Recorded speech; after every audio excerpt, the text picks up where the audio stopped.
علامہ خادم حسین رضوی صاحب نے مشکل حالات میں بھی تحریک چلائی، فیض آباد میں دھرنے بھی دیے، ان کے دھرنے بہت مشہور بھی ہوئے۔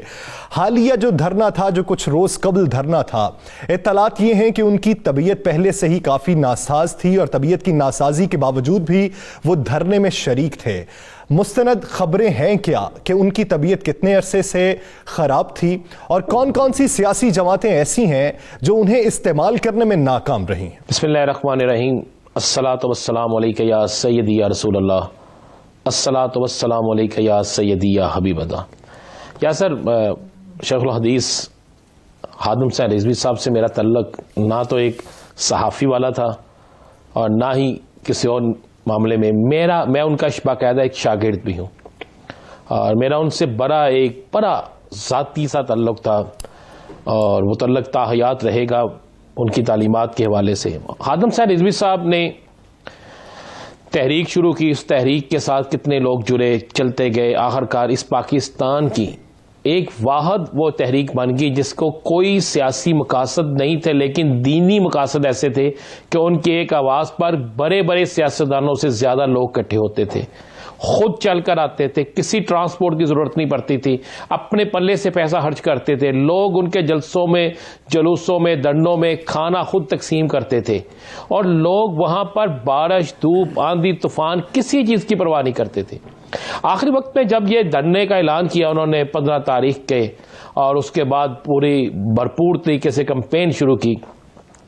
تو میں آپ کو بالکل یہ حقیقت بتا رہا ہوں کہ جس وقت یہ کمپین شروع ہوتی ہے، کراچی سے واپس آتے ہیں یہ خادم حسین رضوی صاحب، اور اس کے بعد کراچی سے پشاور، پشاور سے لاہور، اس کے بعد مزار علامہ اقبال پہ جاتے ہیں۔ اس دوران میں ان کی طبیعت واقعی بڑی خراب ہوتی ہے،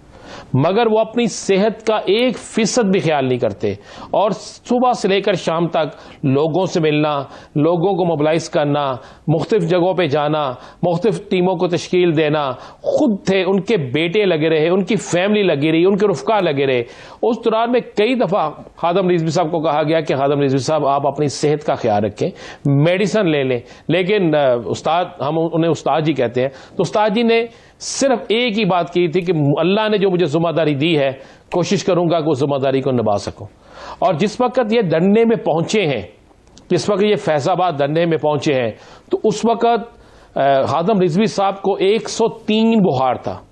اور بخار کی شدت اس طرح تھی کہ ان کو ہاتھ ملانے والے کو محسوس ہوتا تھا جیسے پورے ان کے جسم میں تپش ہے، شدید بخار تھا، انہیں کھانسی تھی، چھاتی درد ہو رہی تھی، آنکھیں درد ہو رہی تھی۔ لیکن آپ دیکھیں کہ وہ فوٹیج نکال کے دیکھ سکتے ہیں کہ خادم حسین رضوی صاحب وہاں سے ہلے نہیں،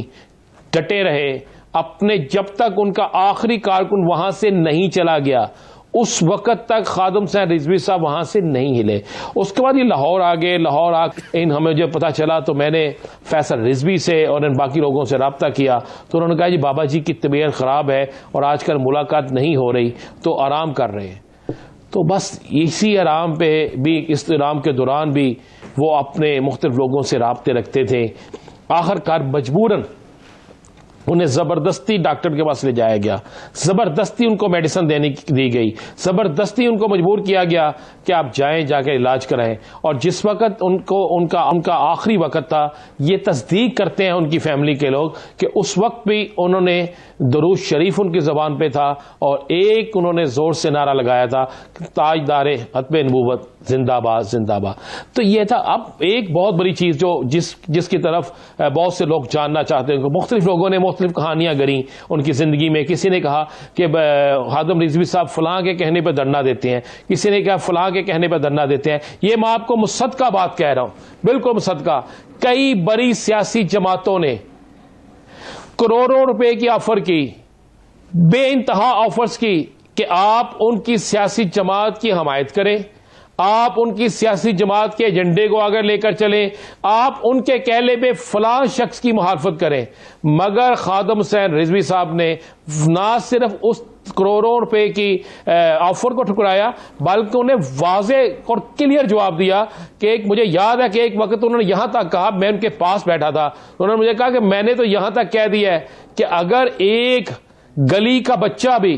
ختم نبوت کا نعرہ لگا رہا ہوگا تو مجھے وہ حکمران سے زیادہ عزیز ہوگا, سیاسی لیڈر سے زیادہ عزیز ہوگا. مجھے کسی سے کوئی نہیں لالچ, مجھے کسی سے کوئی نہیں ہے, میں نے صرف کرنا ہے. اور 3 سیاسی جماعتوں کے انہوں نے نام لیے کہ یہ سیاسی جماعتوں کے لوگ مجھ سے ملنا چاہتے ہیں, مجھے آفرز کرتے ہیں, لیکن میں کسی صورت میں بھی کسی کا میں اگر کسی کا ایجنٹ بنتا ہوں, میں کسی کا ایجنٹ ہوں تو در مصطفیٰ صلی اللہ علیہ وآلہ وسلم کا ایجنٹ ہوں. یہ یاسر تھی. انہوں نے سیاسی جماعتوں کو بالکل مسترد کیا کہ نہیں, میں کسی کے ساتھ اس طرح نہیں کر سکتا.